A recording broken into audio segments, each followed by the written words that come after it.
Hey there everyone, Boss here, your favorite warrior. Today I'm here to guide you through the ins and outs of one of the most powerful tools in the World of Warcraft community.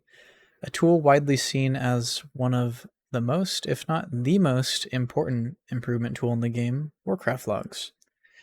Before I get into things, I just want to give a short explanation of what Warcraft Logs are for those of you that may not know. Warcraft Logs are essentially combat files that capture raw combat data from in-game encounters. These files are recorded through your combat log, which is stored in your World of Warcraft file directory. What's interesting and not widely known is that the game's developers themselves have emphasized the significance of Warcraft logs. In fact, they've acknowledged several times that the game's balance is influenced by data they gather from lots of testing via Warcraft logs. That's why understanding and utilizing these logs is essential. They provide us with the most reliable data for analysis and come equipped with the best tools for the job. So, let's kick things off by showing you guys how to create logs for your character. First, you'll need to open up your in-game WoW interface options. So we'll go to options here. You're going to go down to network. In network, you're going to find advanced combat logging. Check that on, and then you're good to go for that. If you have a add-on such as deadly boss mods or another one you like to use for auto logging, you're going to go ahead and do /dbm for DBM, for example. Core options. Then you're going to go down to extra features and then select automatically record selected content using Blizzard Combat Log. That's it for WoW. We're going to go ahead and exit out, move on to the next step. To upload your logs, you're going to need to visit the Warcraft Logs website, which I will provide a link for in the description below. Once you're at the Warcraft Logs website, you want to make sure you go ahead and create an account or sign in if you have one already. You want to download the client right here. Select the correct operating system for your system. Then once you have that all installed, you're going to go ahead and open it up. Make sure you're logged into your account. Then we're going to go ahead and select either live log or upload log, whichever one you like. Make sure you have it on public if you would like to receive all-star points and rankings. Private will not do that. You can select personal or guild, doesn't matter. You can name it. Go up here and select the file. I'm going to click on this one, click go. It's going to start reading the combat log, and then it's also going to start uploading it at the same time. And that's pretty much it. Once that, I'm going to cancel that one because I've already done it, but once that goes through, you've successfully uploaded your own Warcraft log. Next, I'm going to go into the website introduction. So let me click on that link I will give to you guys. And from here, we're going to go ahead and find your character. At the top here, you can do it over here as well, but I'm just going to teach you guys this way so you can find other people this way as well. I type in my character name. I click on myself here. So here's where you'll find analytics for your logs. Your character's most up-to-date gear on file, your rankings, all-star points, all raid tier patches, etc. So first, let's take a look at what some of these numbers mean. I'm not going to go over all of these, as some of these are pretty straightforward, such as highest DPS, kills, etc. At the top, you can see some categories such as best percent, which shows you the best log you have for that boss fight. Median, which shows you your best median average. All-star points, which show you how many Warcraft log points you have scored for that boss. Rank, which shows you what rank you are in the world for your class and spec, and your talents if you really want to look at all that stuff too. So let's learn to decipher rankings and what it takes to achieve a 99 parse like the ones you see here. First, I just want to talk about parse numbers real fast. So I'm going to click on this link here because ours is a pretty straightforward boss fight. It's pretty straightforward single target fight, but so I'm going to talk about parse numbers. A lot of people see this and they don't understand what this means. What parse numbers mean is this is how many people in the entire world, not just, for your boss fight or whatever, it's literally the entire world. You'll also see this sometimes when you're looking at like item level. So these parses right here are not just like the old parses, but they're also how many parses for this item level bracket, whereas this one is just total parses in general. So that's just something to take note of. Item level bracket comparison is helpful when you're someone that's gearing up or a newer player.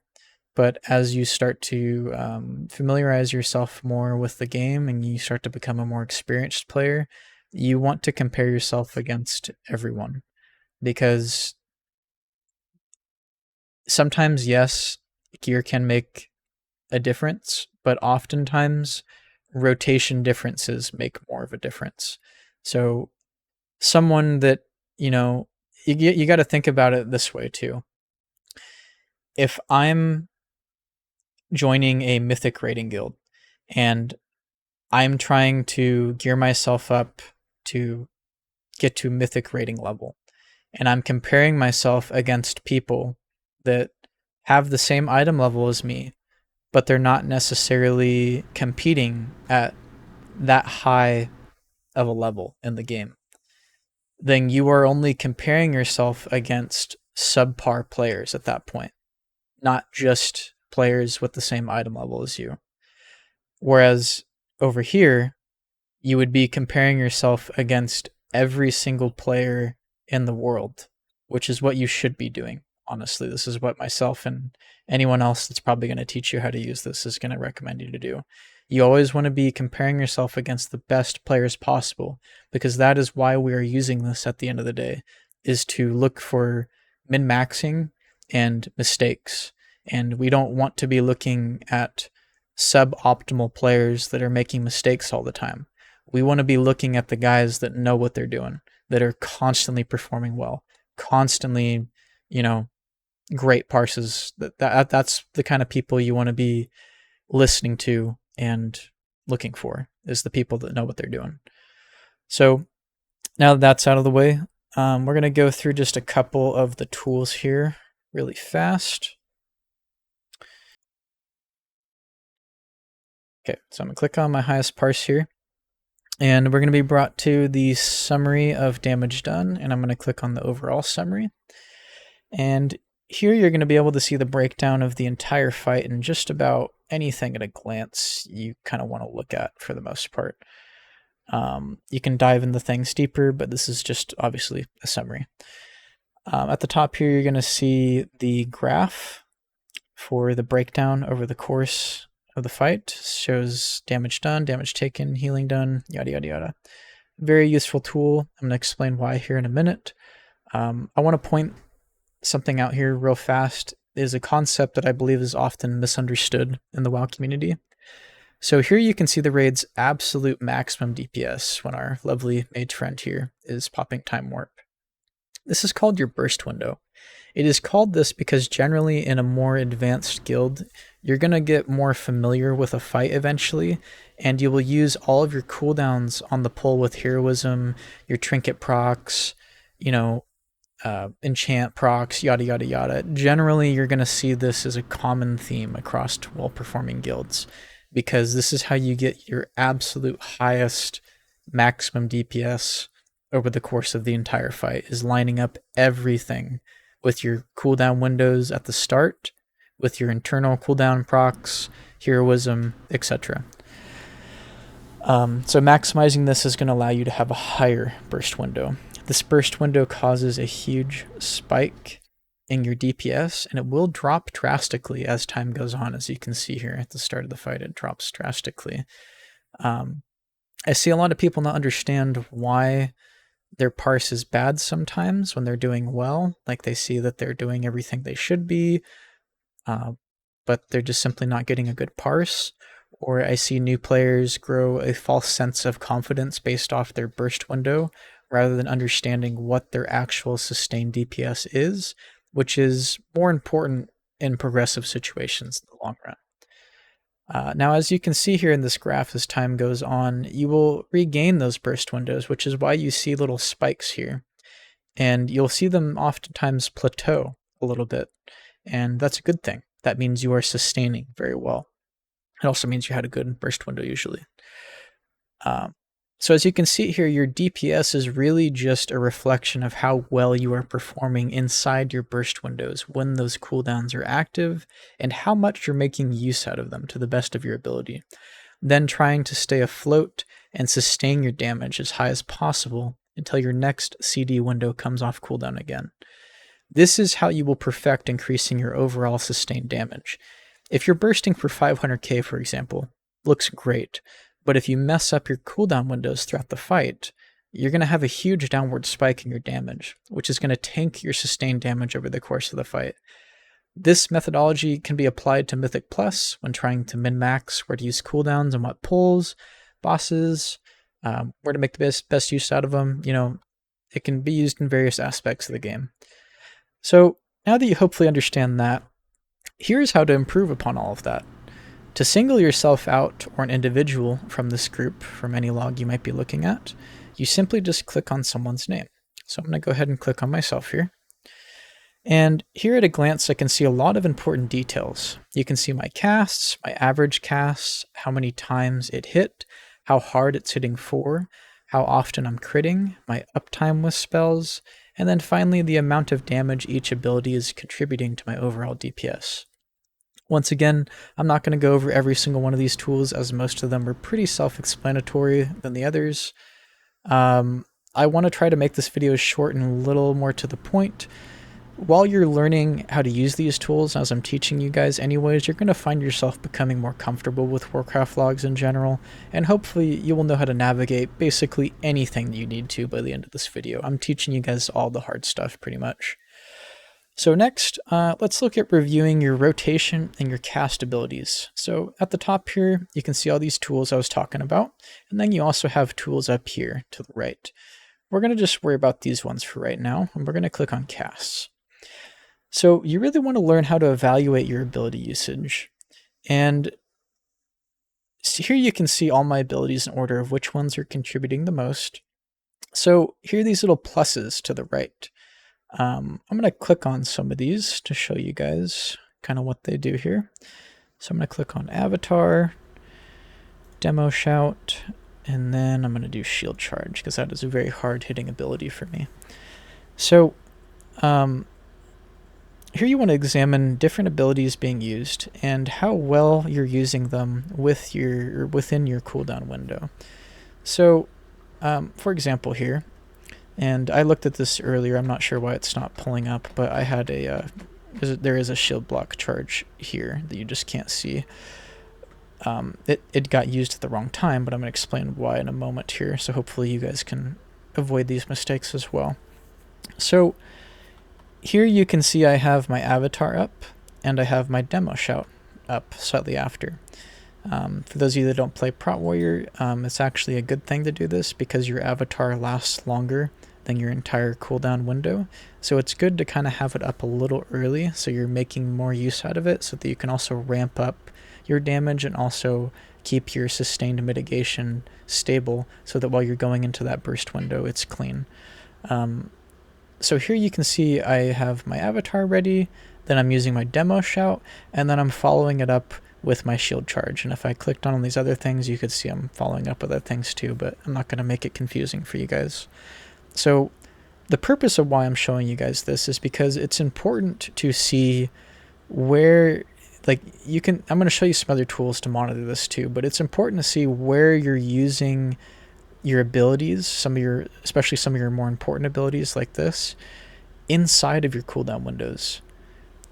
The more you can min-max this and perfect this, the better your damage is going to be. Simply put, that's really all there is to it. So to go back to what I was going to explain a minute ago, on the pull here, I shield charged into the pull immediately because I'm the tank for my group, and you need to kind of aggressively stab the boss when you got people all trying to pump. Ideally, what would be better for my parse, just by a little bit more, that I could do to min-max, is I could try to heroic leap in instead. But why I typically don't do that is because it causes a drag time within the air of me having a GCD not being used and also the leaping time in the air.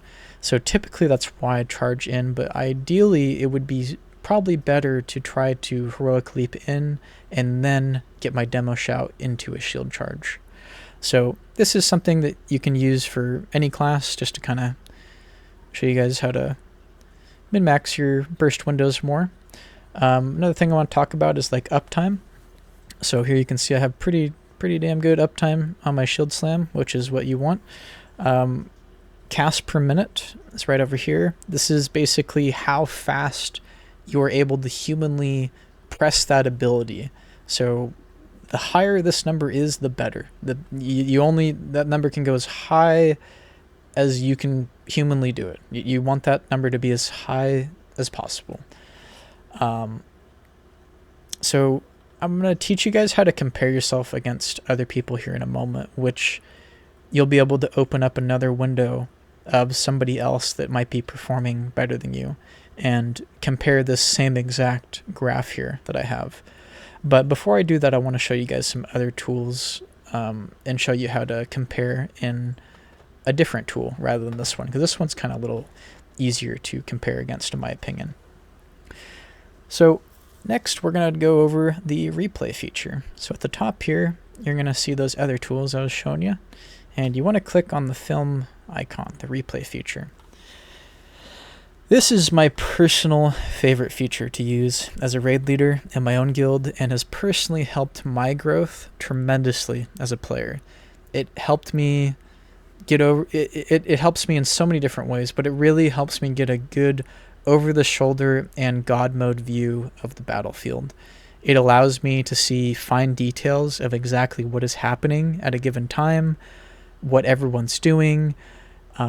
During prog scenarios, like I can live log and see exactly what happened and who accidentally did this or that, right as it happened. It is the best form possible for over-the-shoulder improvement, in my opinion, and in some ways the best form of improvement, I think, because sometimes people need to kind of see things to learn rather than just reading a chart, and this kind of does all of those things. So I'll show you how that works in a minute, but essentially I can fast forward, pause, rewind, slow down time. It's essentially your boss fight in DBR. So here I'm going to show you guys a couple tools. So I'm going to click on myself, and here you can click, it's just like, having a damage meter in game. Do whatever you want here. I'm going to slow it down, and the reason why I recommend this is because things can happen very fast, especially in real time, especially if you're a melee player. So as you can see here on the left side are my casts that I'm using. So this is one of the reasons why you want to slow it down, is because it helps you monitor things like that.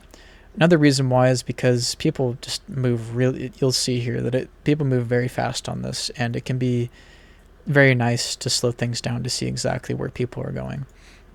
And you got your buffs here and all that. Obviously not like your big ones, but the most important buffs that you need to monitor that are going to be contributing to your damage, not just like the raid buffs. So next I want to talk about positioning. Positioning is very important. Now, as you can see here, our warlock friend in the back, he is actually in range to cast, so he's doing a fantastic job. But sometimes what I'll see is like a ranged player that's sitting too far in the back, or they stay in one spot when the boss is like being planned on moving around. Positioning is very important to your uptime, which is, like I said earlier, going to contribute to your overall DPS. As a ranged player especially, you will notice when you're comparing yourself against other people, those people are typically not moving almost at all, or if they have to move, it's really for like an emergency mechanic that they really gotta avoid, or they're using gateways or something. They're doing everything possible to avoid moving, and the same can be said for melee, but not quite to the degree as ranged. But positioning is extremely important for various reasons.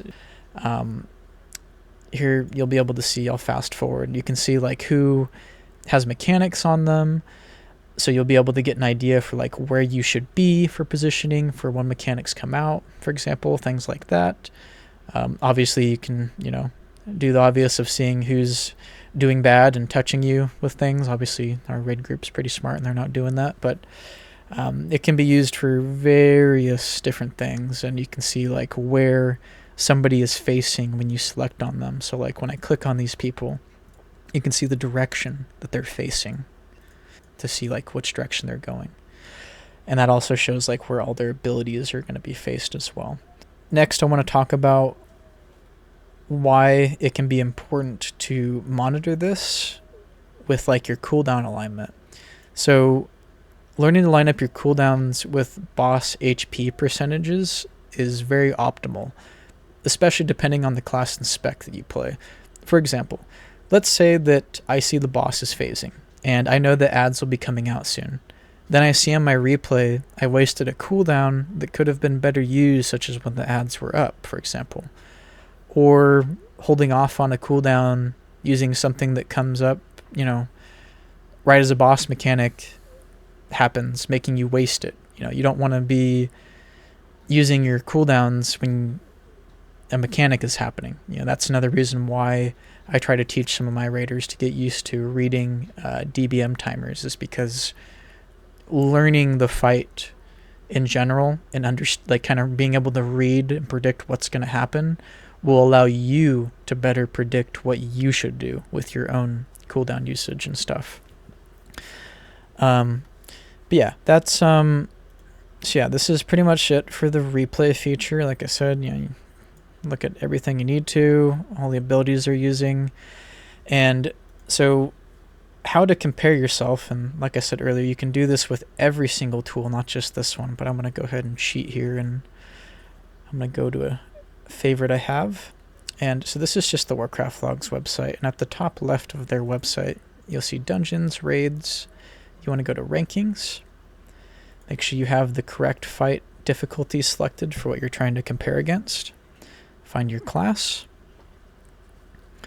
So I'm going to go down here, and I'm going to just find someone that's doing well. Now, something I want to point out here is you can see here on this boss fight, you got some pretty realistic fight times. But if you go up here, this is immediately a red flag to me. This 1 minute 26 boss fight, this is insanely fast. Now, this guy obviously has a good parse.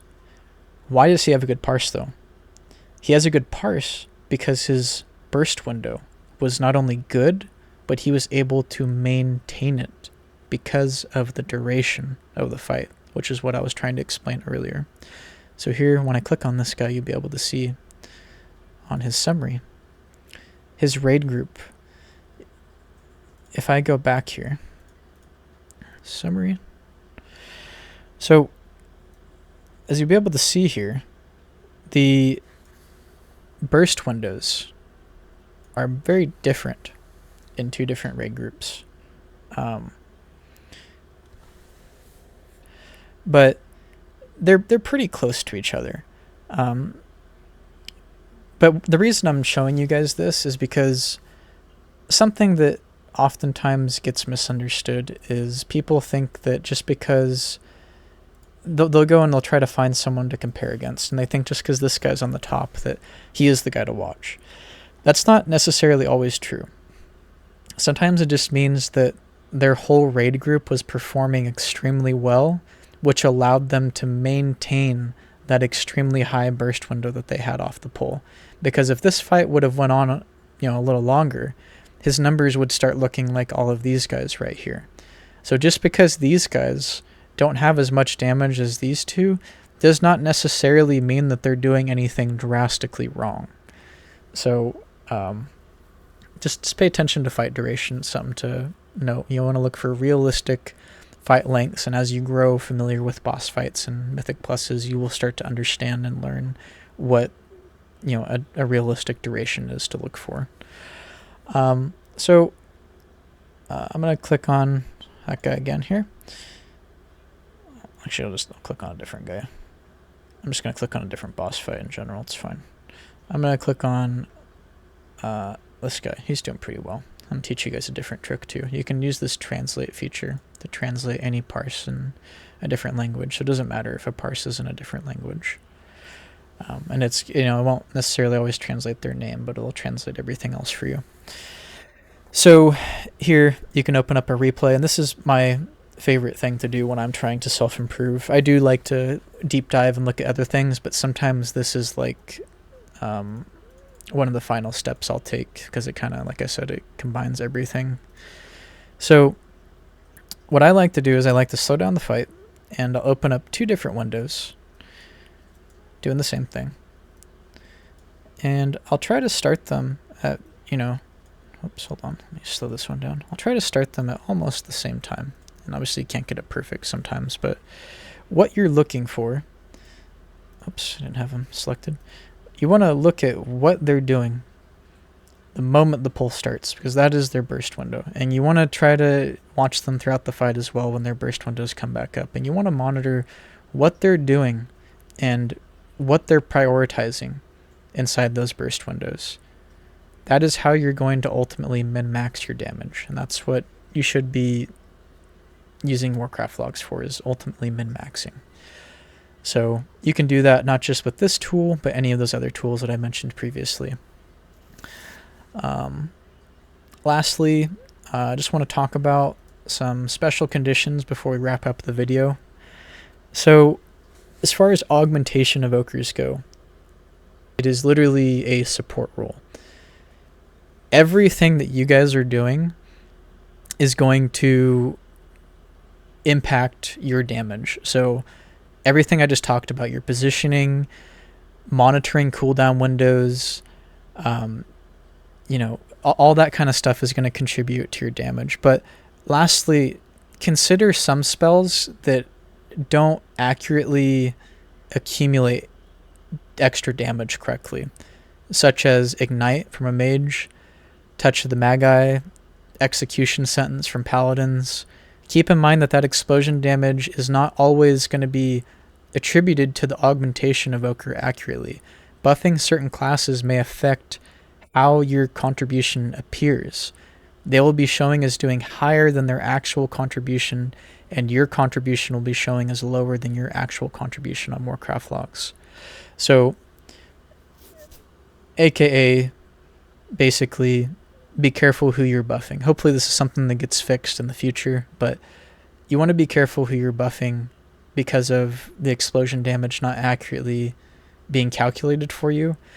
But also, as an Augmentation Evoker, and I don't want to get too much into this, I'm not trying to do an Augmentation Evoker guide, but who you're buffing is going to benefit you greatly. And oftentimes I see Augmentation Evokers, they look at Warcraft logs, and they look at like a Death Knight on the top, and they see these Augmentation Evokers below them, and they're like, oh man, he's just buffing the crap out of the... He's not just buffing the Death Knight, though. If you watch his log carefully, he's positioning himself in a way to where he's able to buff that Death Knight and other people around him. And you will never see a good Augmentation Evoker standing next to another Augmentation Evoker because of the attribution to your damage and stuff. Like, you don't benefit. An Augmentation Evoker is soaking damage from other people, but you cannot... It's not like just because... Let me pause this. Let's say that Moist is buffing only Evoker, who is buffing Marcus. Just because only Evoker is benefiting from Marcus does not mean that Moist is going to benefit from that as well because he buffs this Evoker. In fact, he's going to do dramatically worse because the Evoker, it doesn't work like that. The Evoker is only going to get accountability for directly buffing a DPS player. So, in other words, if these Evokers wanted to min-max a little more, honestly, only Evoker's in a perfect spot. Moist is in a good spot. If anything, it's some of these guys out here need to be by him.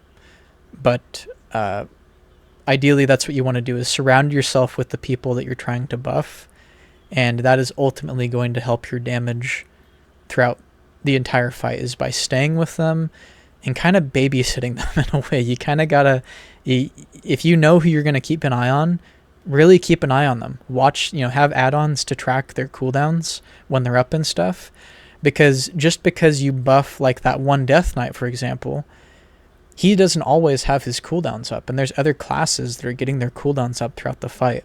So if you buff a different class that has their cooldown window up, as an augmentation evoker, you are going to wholly, as you know, your whole DPS benefit from that situation greater than you would by just sitting on the person that's, you know, doing good damage but isn't actively doing their cooldown windows, because the damage that is typically done inside cooldown windows is big, and your buffs that you're putting on there are not permanent, you know, they're temporary. You're always like kind of juggling them around on different people and stuff. So you don't want to just buff the same person. You want to buff where that big damage is coming, which is oftentimes from different people throughout the fight. It's going to be extremely rare that you will ever see a situation where, let's pretend that, you know, I put Moist, Duval, Momo, Joka, and Aura all together. You know, not all of these guys are always going to be using their cooldowns at the same time, which means that you can sometimes go outside of your little friend group and buff someone like Slasher that might have a cooldown coming up, and that is going to benefit that augmentation evoker. This is just something that I like to point out for all augmentation evokers, because sometimes their job is kind of a little confusing, but these are just some tips that can kind of help you guys as well and how to go about analyzing your Warcraft logs. So hopefully this stuff helped you guys. Hopefully you guys have a much better understanding of how Warcraft logs works and its purpose, and I hope this was helpful. If you guys have any questions, feel free to reach out to me. I'm always here to help, and I will see you guys next time. Take care.